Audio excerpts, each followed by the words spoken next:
Welcome to the bench. What do you do, you guys? Welcome back to the bench. We're gonna see what NBA Red has been talking about over the last week. Come on to the first piece of news.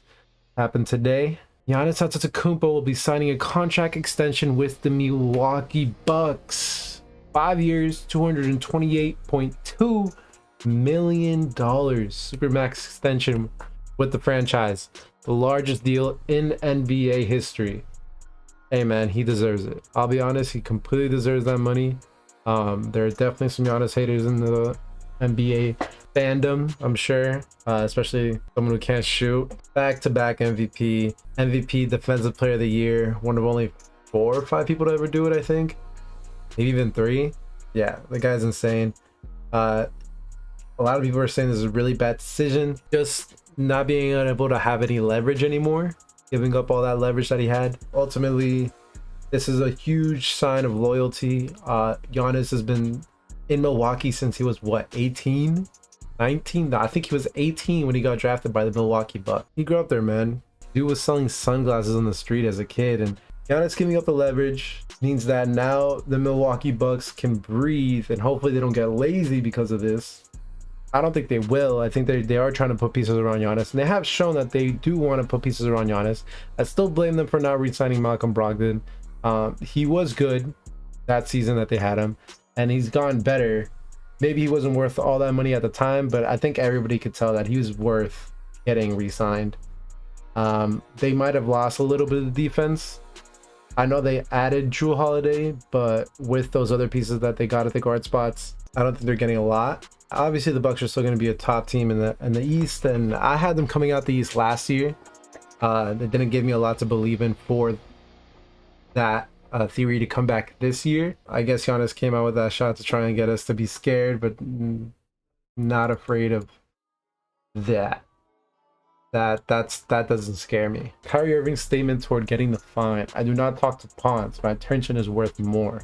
Kyrie Irving did not show up to his pre-season media, anything to do with the media. He didn't show up to any of that to speak with the media. He said he didn't want to waste his time. Something about like he didn't want to keep giving the media these narratives for them to twist and turn and use against him. You know, every time Kyrie says anything, it's pretty controversial in the media. But hey man, you're getting paid a lot of money. I'm all for mental health. I know Kyrie has struggled with that. Well, I don't know if he's ever said he has, but I imagine that Kyrie is someone who lets the media get to him. Granted, the media is pretty harsh on him sometimes, but I do think it does get to him. So when the NBA fined him, he said he has better things to do with his time than to focus on the pawns or talk to the pawns. These aren't direct quotes. He basically called the media pawns. Kevin Love said that calling anybody a pawn is a sure sign of disrespect. I'm not a divisive person. I don't know if that's Kevin Love taking a shot at Kyrie, but that's cool, Kevin Love, to say that, because you know those media members, they work hard, man. They don't get to go on these first class flights to travel, right? These media guys are taking layovers to go talk to these players, you know. Like, it's a pretty hard job what they do. I'm sure they get compensated for it, but don't go dissing no media people, man. Media works hard. Media works hard to get those clicks. Charles Barkley and Kyrie. I do think there's something wrong with Kyrie. I truly believe that. Yo, man, they're paying you $40 million. You gotta just talk to the press. You can answer questions if you want to. You just gotta show up and answer questions. AD gets this for his dunk as a Brooklyn net. 14 can't can the fadeaway. Dinwiddie snares the rebound. Ooh. Here's Oh, Durant yeah, I saw to this. the rim, powers it down. Man, did you see that first Kevin step, bro? Durant's first bucket Did in you a see that Brooklyn first uniform. step, dog? Welcome back, 7. Crazy. Yeah, KD did not lose a step, man. So far, it is the preseason. I don't want to get fooled, but I think KD is fine. I don't think anybody was 100% he's gonna come back terrible, but there's still the thought, you know. Oh, that's cool. Kyrie Irving says after being coached by Steve Nash for a few weeks, I think I got to take back my comments from a few months ago. I don't really see us having a head coach. Taking back what he said. That's pretty cool. That's what we call character development around here. That's pretty cool. Kyrie Irving with some more blasphemy. This is a hilarious clip. So what about 7 post-ups instead of 8? I mean, we negotiated. I thought we was going to do 2.5 post-ups a game. The half one is like I throw you the ball in the post and you just throw it right back out to me. No, but I'm also saying I feel like every play down I have a mismatch, no matter who's in front of me. So I think that mentality mixed with having that post guard is a great balance, for our squad. Right. Yeah, we gonna see though. Just okay. That's so funny, KD. Yeah, but we gonna see though. Hilarious, bro. I already know. I don't know if they were joking or if they're not. Oh man, that's already trouble. But they look pretty good out there. They look pretty good out there in the preseason game. By Kobe White to start the night. And that is what I can watch John Wall highlights all day. I might have to get that John Wall Houston Rockets jersey, bro. The arrival of John Wall has left All-NBA guard James Harden unmoved and uninterested in pursuing a new partnership, and the franchise star continues to push for the Houston Rockets trade. Harden new Rockets drama has been going on for over a week now, and if you know anything about the NBA news cycle, that's a long time. It's pretty much been the only thing to talk about, so I guess I'll talk about it too. At first, James Harden to the Heat didn't excite me at all, especially Giannis wasn't signed yet. But now that Giannis is signed, and the fact that I was going to trade Tyler Herro for Jrue Holiday, I don't mind giving him up as a piece.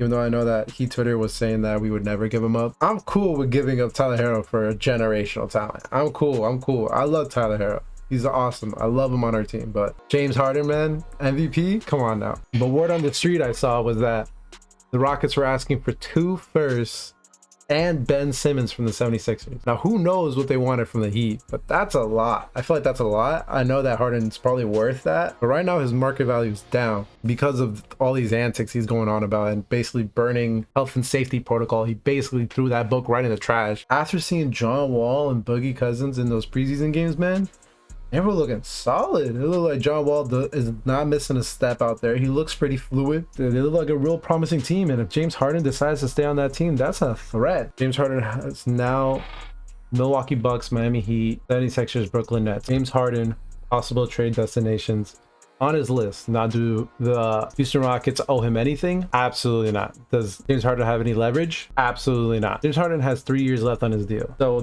they don't have to complete with his request of getting sent to one of these teams on his list, but they can try, I guess. Milwaukee Bucks have 0 trade package. No way he's going to the Bucks. I don't think so. The Bucks have no trade package available for him. They already traded all their picks for Jrue Holiday. All they have left are pick swaps, which I don't even think they're going to be good because they just re-signed Giannis for 5 years. Miami Heat, they're going to take all our young guys. They're going to take Tyler Herro, Kendrick Nunn, Duncan Robinson, Mo Harkless. They'll probably ask for Bam. We're going to say hell no. The Miami Heat can put a cool little package together. I don't know what our pick situation looks like, but from what I know, it's not that bad. Should be able to give away a couple first. I know Pat Riley's wanting to do that. Pat Riley's never been a fan of picks. If he wants a pick, he'll get one. Like, the Miami Heat's never needed a high draft pick to get a good rookie. Pat doesn't really care about trading our picks. I don't think we have a strong contention for being able to make a trade package. Sixers, though, they can put up Tobias Harris as an easy money trade. I don't know what their pick situation looks like. I can't imagine it's terrible, though.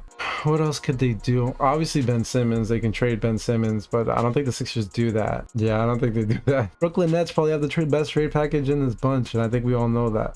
Sending Harris LeVert, Jared Allen, picks. They got a nice trade package they could put together over there. Spencer Dinwiddie. They got a nice little package. But I'm sure a lot of other teams in the NBA have better packages than these guys. So we're just gonna have to see if they complete this request. I doubt they will. Honestly, at this point, I think Harden's probably staying. Pretty sure this will all blow over and the media is probably just taking it and running with it because it's the only piece of news we've had in a week and a half. I think Harden's definitely going to stay until the trade deadline. If anything, that's where he's going to move. But I think they're going to run it back at least a little bit this season for sure.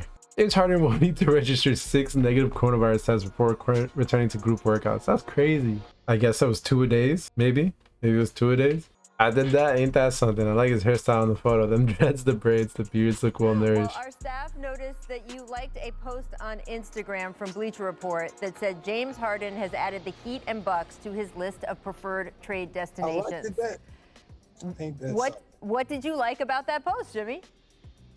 I like his hairstyle. That's it. It's player, like little dreads and braids. The beard looks well nourished. I like the post. What do you think of the idea that James Harden might want to come to Miami? I mean, there's a lot of stuff always in the media. I think that he's a hellified player. I like the group that we have. And I mean, to tell you the truth, I just want the guy to be happy. I think that's what life is about. That's what the game is about. And yeah, so what, I like the post. So on that tip, you know what it's like to be in that situation. You wanted to trade out of Minnesota a few years ago. We all know what. Hey man, like I said, I wouldn't mind having him around. I would not mind having him around. I think that puts a lot of weight off Jimmy Butler. Jimmy Butler doesn't have to play 48 minutes in a finals game anymore if he's on our team. I wouldn't mind it whatsoever. Kenny Harding putting up shots in Houston. He looked fat before the game, but I guess he was skinny.